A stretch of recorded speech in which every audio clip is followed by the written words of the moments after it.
95% of all of our academic departments are engaged in research on sustainability, and our experts are really leading the way on forest restoration, wildfire, climate adaptation for forests and grasslands, agrivoltaics, microbiome, and our Ag Next work on sustainability and animal agriculture is really leading the way in terms of animal impact on sustainability and climate.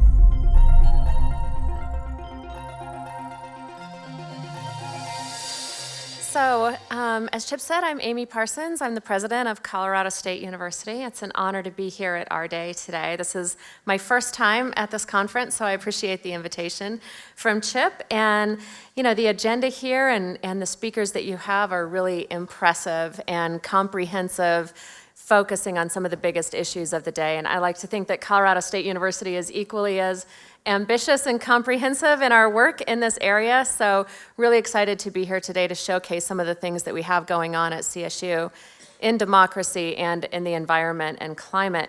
And just a bit of context setting, since I am CSU and we're in CU territory here in Boulder. And I saw a minute ago my friend Bill Ritter, former governor. There he is in the back. So Bill, I attribute the term Ramelow to you. I think that you first came up with it, which is a term that we use to describe people who are both Rams and Buffs, which Governor Ritter and I both are. Undergraduate degree at CSU and then law school at CU, and my husband Jeff here also went to law school at CU, so we're very much Ramelows both. And I think it might actually surprise people to know how much CSU and CU collaborate on science and big team research in areas like sustainability and climate and health. We often get a lot of attention for being competitors in athletics, and we actually really like that attention because it gives us a chance to talk about all the ways that we work closely together, our two systems, throughout the entire year, specifically on research. The CSU system and the CU system are the two major comprehensive research systems in the state of Colorado. Between the two of us, we account for about $2 billion of research expenditures in Colorado. The vast majority of undergraduate degrees, the vast majority of graduate degrees, and all of the PhDs in the state. So happy to be here in Boulder and with my Boulder counterparts, and grateful for what a great collaborative relationship we have between the two of us. So Colorado State University is different, however, in that we are the state's land-grant institution. Now, do you all know what it means to be a land-grant institution? Some of you might be familiar with that designation. I think it's worth spending a few minutes on what it means to be a land-grant institution, because it really informs the way that we approach this type of research and our role in democracy and issues like climate, because it is a special history and a special designation for CSU. So without inflicting a very long history on everyone, which I won't do this Saturday morning, I will note, just for context, that the country's land-grant institutions were born out of the Civil War. Around 1862, President Lincoln, Senator Morrill, right in the heat of really the worst, bloodiest months of the Civil War, these leaders got together and decided what the country needed in order to move forward for reconciliation, for economic prosperity, to help build up our competitiveness in the world, was a series of research institutions across the country based on what was then a very radical idea about what education was for and who should have access to it. Before that time, higher education was really the purview of the elite class. Only people with certain backgrounds, both in Europe and in the new United States of America, really had access to excellence in higher education. So their idea with the land-grant institution was to create a series of institutions across the country that were open to everyone who had the talent and the desire to achieve a four-year institution should have access to it in this country. Seems sort of like you take it for granted now, right? But this was very revolutionary in the day. So they established plots of land, right? The land grants across the country to create world-class research institutions that were open to all. And not just access for everyone to be able to learn this science and achieve this education, but also with the expectation that our researchers and our academics would take that out to the rural communities and out to all of the corners of their states. That's why we have this extensive extension network that we have right now, right? We've got a presence in every county in Colorado. Our extension agents, 4-H, grew up under this, if you're familiar with that. So that's our history. So they really saw education, and specifically science and research and world-class education, as a tool for reconciliation of a country that was torn apart by war. They saw it as a tool for unification, for good science, for progress, for competitiveness in the world, and that's really how we grew up. So of course we know that over the last 150-year history, it wasn't the case that education was open to everyone regardless of background. It wasn't open equally regardless of gender and race and background, but I do believe that we have been steadily marching toward that ideal and toward that mission ever since. And I feel like today we're better positioned than we ever have been to be able to make good on that mission and allow that kind of access and bring that real science out. So if we are to be that tool today for reconciliation and progress, I mean, I don't think I have to tell anyone here that while we are not today in civil war, as in the time of Abraham Lincoln, we're certainly in a time of deep political polarization, right? Social divisiveness, misinformation, all of these types of things that we're struggling with. So what role do we have to play today as the land-grant institution in our mission?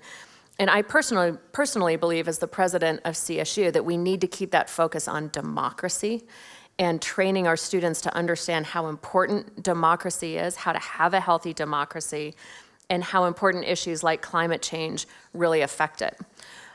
So we at CSU, for example, we are launching a thematic year this year in democracy, which means all year we are focusing on themes around democracy in our classrooms, even in our art galleries, and sort of every corner of the university, focusing on that.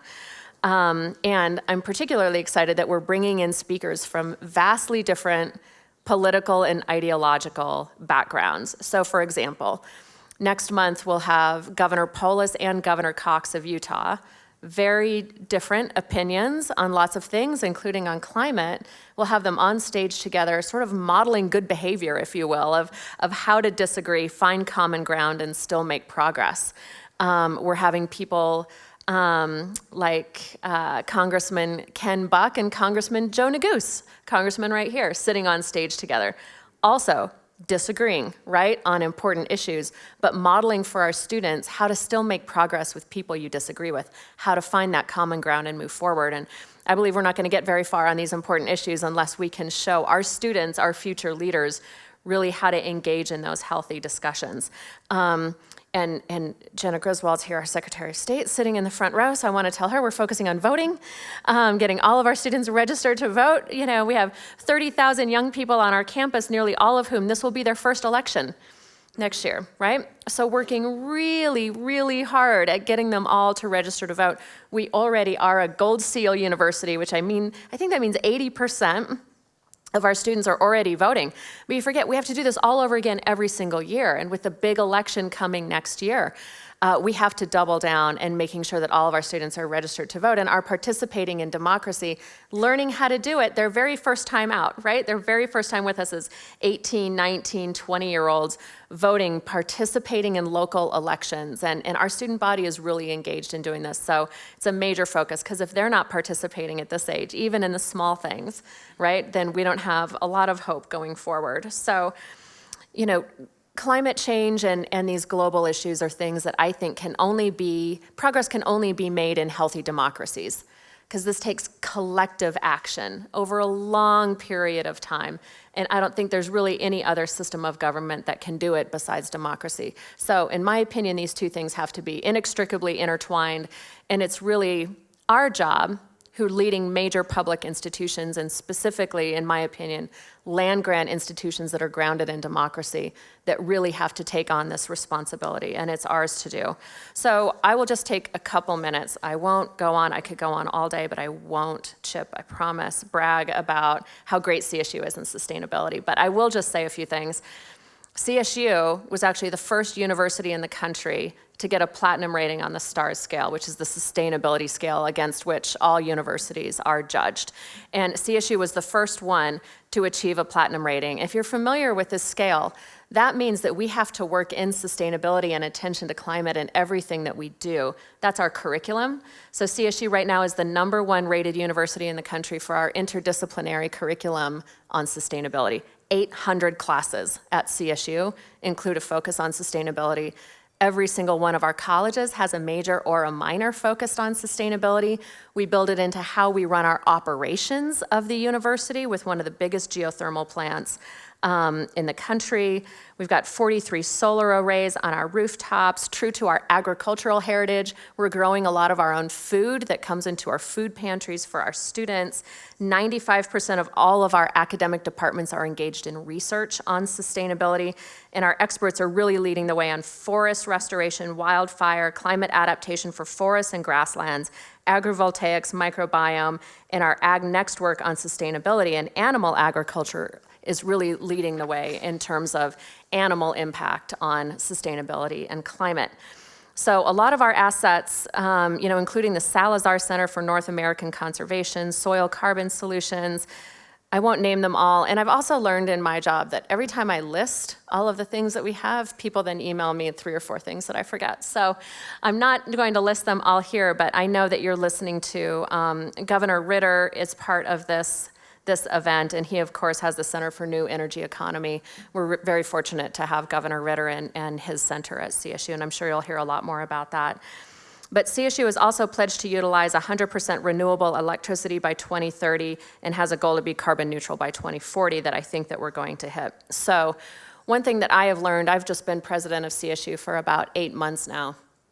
We have so much great work focused on climate and sustainability across the university. It's hard to keep track of all of it. So I've just charged a new climate task force at CSU that's going to reach across the entire university and to be a hub for this.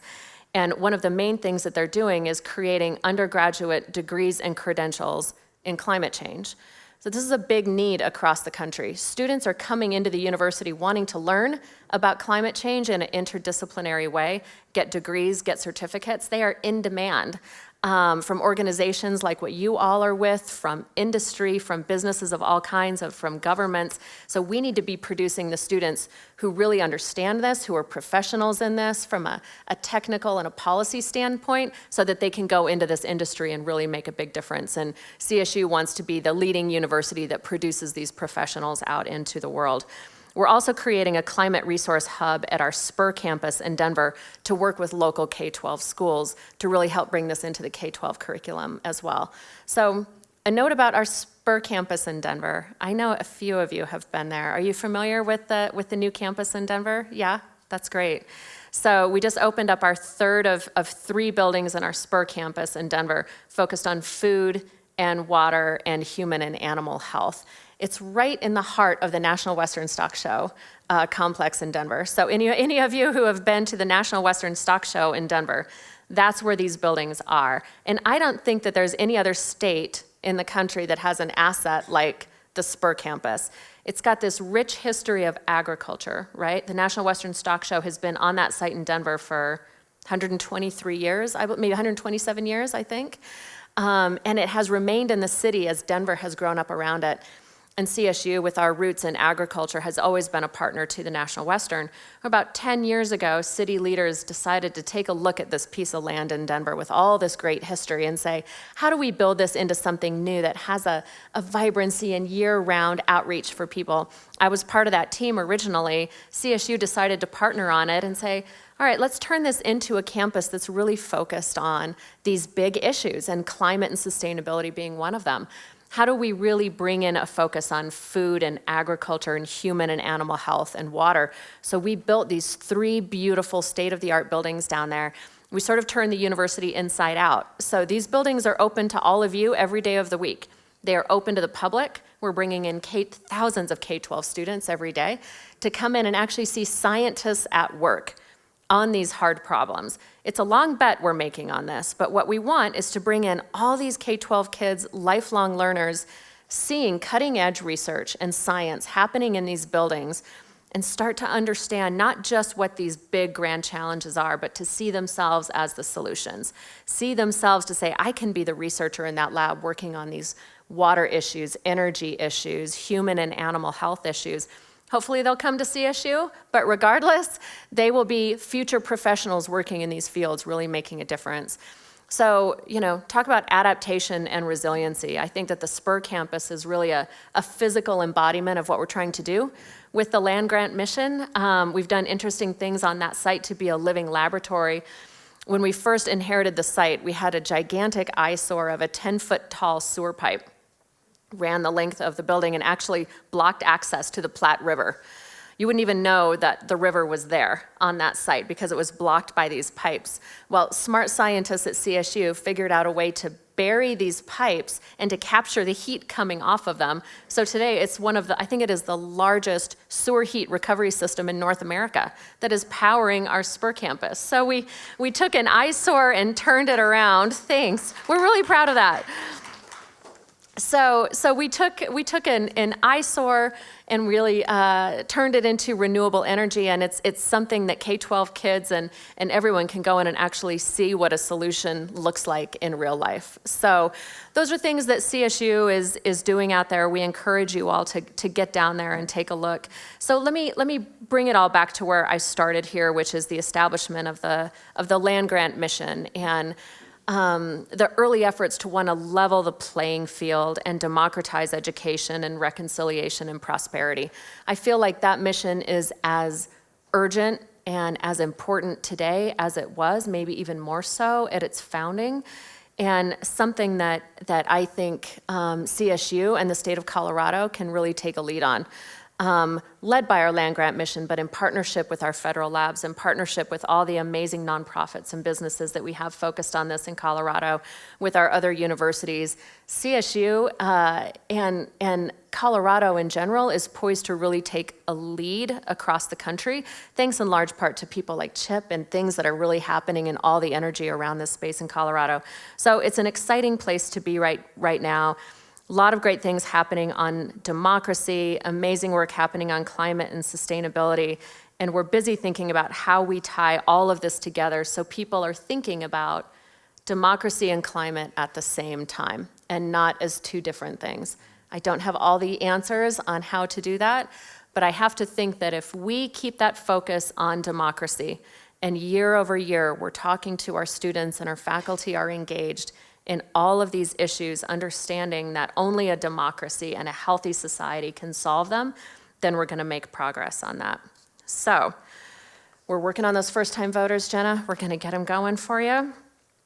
And, I believe that there's no more powerful tool really in the country than the land grant university. And so I appreciate you all taking the time and giving me a platform to talk a little bit about our rich history and where we are going forward. It's really an honor for me to serve as president of a university that takes its place in history and our future so seriously and is so committed to sustainability in all that we do. So thanks for including our voice here today. And now I think I will turn it back to Chip. So thank you very much.